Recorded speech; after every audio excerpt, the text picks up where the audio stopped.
Let's talk about Ice Wars because, like you said, you definitely trained for it. You turned up. You looked in shape. You fought a couple of boys who looked heavy.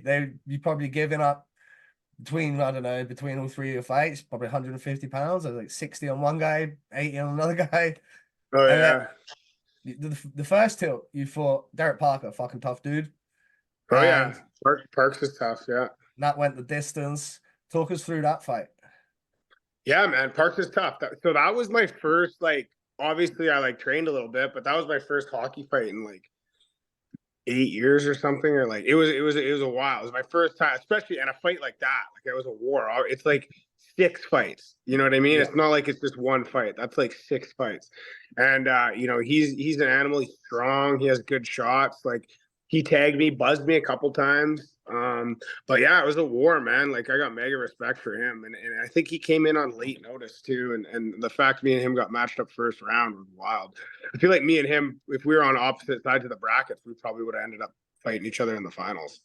yeah, that's exactly Possibly. how. Well, definitely because you boys put on the best fight of the night. I thought that first fight Yeah. was the best tilt. It did go to the split decision, and you got dropped, he got dropped, you got dropped, he got dropped, he got Yeah. dropped. Like it was Yeah. how I say dropped. This is what I want to find out. Obviously, it's on that synthetic shit, right? The ice. Yeah. Yeah. Yeah. The synthetic. Yeah. Yeah. So how many of these ones are actually because it's hard to tell. Are they getting dropped or you dropping the guy or whatever? Or how Yeah. much is I it mean, because of the ice? I feel like most, even like on real ice, I feel like most of the time when guys go down, it's more of a slip than guys getting buzzed. Obviously, from time to time, you get buzzed and you're gonna slip, and it's just what it goes. But like, I mean, I got buzzed in the first two fights for sure. I know Parker buzzed me once, and then Tippin buzzed me once. But I mean, like, it wasn't, obviously you could tell, like, sometimes it'll just be a flash and you're good. Sometimes you'll be right out. But for me, I generally, if I get buzzed, my legs will just give out for a second, and then I can tend to bounce back, depending how bad it is, I guess. But yeah, I think there's a lot of slips, especially on that stuff. But I mean, even if it was on real ice, there would have been a lot of guys going down because it's tiring. Like it's a long hockey fight, so it's there's being tired, and then obviously you're on ice or synthetics even harder. But yeah, no, there's lots of slips and stuff like that. But it Yeah. was the synthetics tough for sure. I never skated and once we had to do some like promotion at a Christmas market or something. Yeah, And yeah. fucking take two strides. I'm like, whoa, this is Well, not the same. I don't know how I fancy having the tilt on it.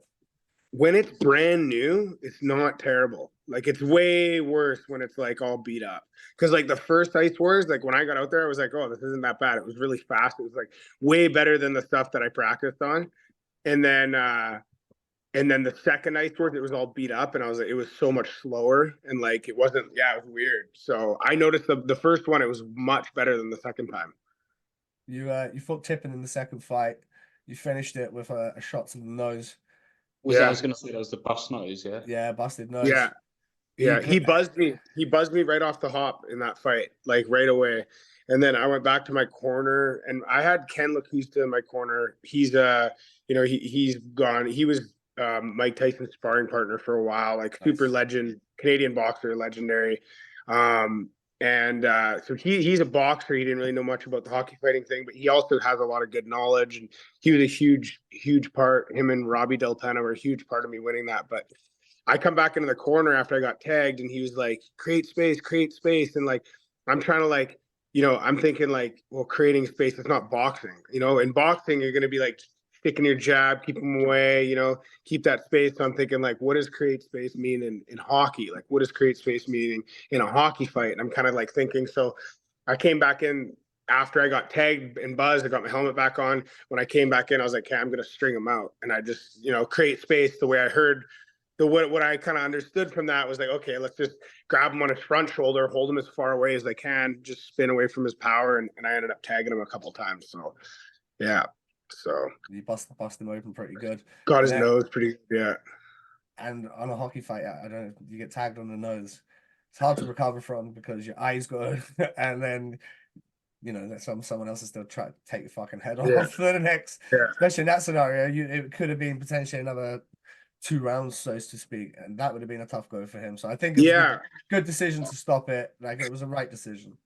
Yeah, and it was honestly, that was so thankful for that too, because I'm like, oh my god, I knew I had one more. I was like, oh my god, like thank Get a God that rest. was quick. Thankfully that one was quick, because man, it was a grind doing that over and over.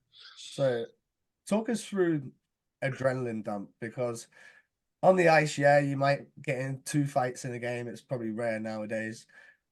But as you say, the fights themselves, especially that first one, it was like 6 fights, because normally there's a referee gonna go, right, that's it, boys, get in the box. They're not gonna be like, there's still 52 seconds left. Like, let's fucking go in there. 15 or 20 seconds, kind of like maybe 30 seconds is like a pretty common length of a fight, you know, not much longer than that. So, yeah, so that's another thing like that, you know, getting used to with that. It's like, yeah, of course the adrenaline's it's gonna be gone and you get through it. And when you come back, you always notice it when you go back to your corner. Like I've noticed it with boxing too. When you're walking back to your corner, sometimes you're just like, I am in one. Like holy, because there's no adrenaline. You feel like just a normal human now in a ring with somebody that's trying to take your head off. It's a really bizarre, it's totally different feeling. Totally different feeling when you're coming in for the second round and all that's worn off. So yeah, that was interesting. And it was, you know, you do it over and over, you're doing it multiple times in a night. So it's like by the time you get to the third fight, you're not even starting with an adrenaline dump. You know what I mean? Yeah. But I've noticed like as the years went on, like when I was younger, the adrenaline would hit me harder and it wouldn't last as long because I would obviously be more excited and I would be, you know, just kind of getting my nut, like kind of. But as I got like a little bit more experienced and like where I'm at now, I feel like I don't get it as heavy, but it lasts longer. Like I utilize it a little bit better, you know? So like I'm so calm now when I fight. Like when I'm squaring up, I'm not all like I'm not like super excited. I'm just kind of calm.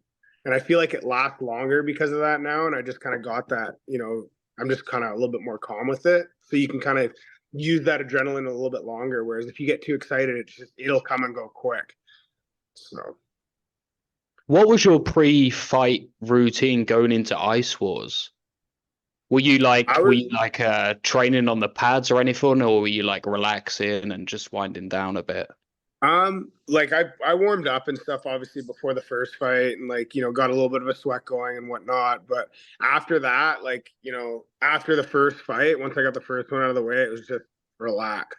I had my coach put me in a room, lay me on a couch, put my legs up and just put some ice on my neck and just turn the lights off. He's just like, I'll be back in 15 minutes. Just breathe. And I just lay there in the silent dark and just stayed calm. Didn't touch my phone that whole day. Didn't even look at my phone that whole day. Didn't, no distractions, just focus. And yeah, that was about it, man. Like I say, a big warm up for the first one. I did some like pretty crazy like meditations before like the whole event started and like just tried to get myself in a really good calm state. I was in a gnarly state when I went into that tournament, like the whole weekend even.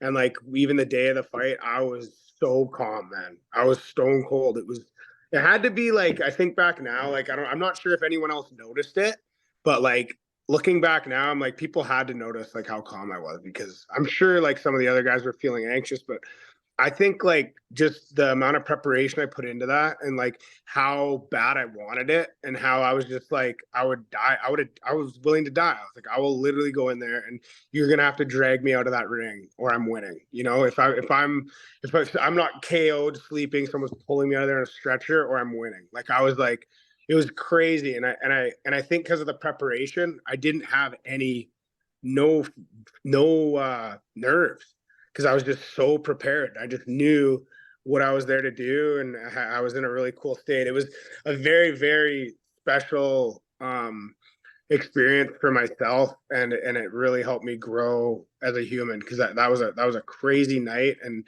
I learned so much from that event. You also had to put a performance in when you came out before the tournament and said the trophy was already yours. So you were confident going in. It wasn't like you say you were in a calm state, but you were also like I thought, what did the sheriff say when he announced it? It was something like he already has his hands on the trophy, and this was before the Yeah, first yeah. round. I was like, oh, here we go. Yeah, I think it was like one of my quotes or something. It's like the I've already won the crown, or I'm already the king of the rink, or something like that. But yeah, man, I did a lot. I still do that stuff, man. Like I write, I call it going Bart Simpson. I'll write full pages of like, I am a winner.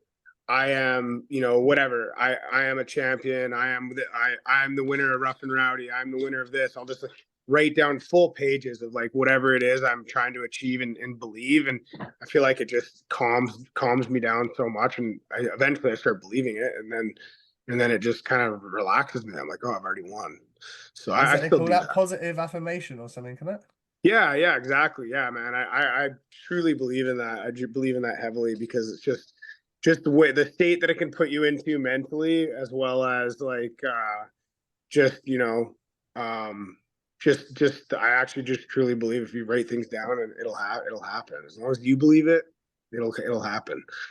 So You had a lot of especially in the self. especially in the fight game, Yeah. like if you come in, it's like Mike Tyson. Like, I don't know if you ever seen the Mike Tyson documentary, or I think he had a movie or something. I remember seeing him say something about like the fight's won before at the weigh-in. He knows when it's over. Like, he looks at the Yeah. guy, and the guy knows, the guy's looking at him and doesn't want to make eye contact. The fight's over. It's already done. The energy exchange, once that energy exchange happens, if one guy's like got that fear in him and he's like, I've felt that. I know what it feels like. It's, you know what I mean? It's over, and it's such a unique thing, man. It's pretty crazy. Then once you get that, then you're just carrying the ultimate confidence walking in. So The other thing that is wild about ice hockey fights, and you talk about like having the fear and stuff, there ain't no weight classes out there. So even though there is hypothetical weight classes, yeah, if you're the guy and you're 6'1", 210, and their guy's 6'7", 270, yeah, then it's it is go what it time. is. Then it's go time. Whereas like in the UFC, there's weight categories for a reason. Like, Yeah. you don't have it, but then on the ice, it's just like, fuck, you're 5'8", this guy's 6'4", let's go. Yeah, it's funny because they always, in hockey, it's like if you're like one of the tougher guys, you're a heavyweight. It doesn't Yeah, matter like what yeah. you size you are. You could be 5'9", 180.